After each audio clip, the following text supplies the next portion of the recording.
Star TV के मुअज़्ज़ज़ नाज़रीन अस्सलाम वालेकुम।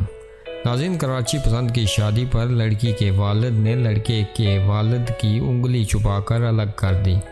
उम्मीद है अब पसंद की शादी करने वाले के होश ठिकाने आ गए होंगे।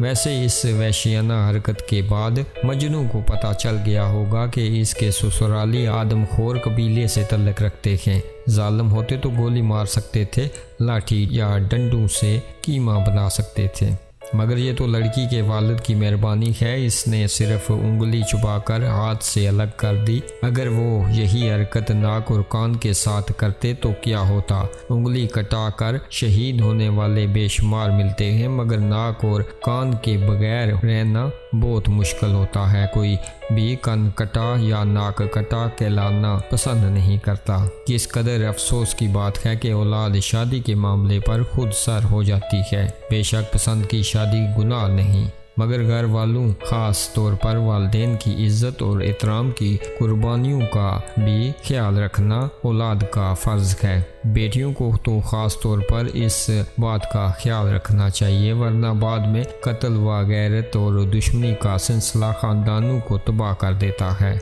इसी तरह लड़कों को भी होश के नाखून लेना चाहिए कि महल्ले और इर्द गिर्द के पड़ोस में सबको माँ, बहन, बहू, बेटी की नज़र से देखें। हर जगह माफ़ी नहीं मिलती। कहीं से गर्दन उतारने, कहीं से हड्डियाँ तोड़वाने और कहीं से नाक, कान, उंगली चुबाने के वाक़यात भी इबरत के लिए याद रखना चाहिए। नाज़रीन, बहरहाल अब लड़की का बाप और चचा दोनों औलाद में हैं। दुआ है इन सारे मामलात का असर लड़की की घरेलू ज़िंदगी पर ना पड़े और वो सुखी रहे। आमीन।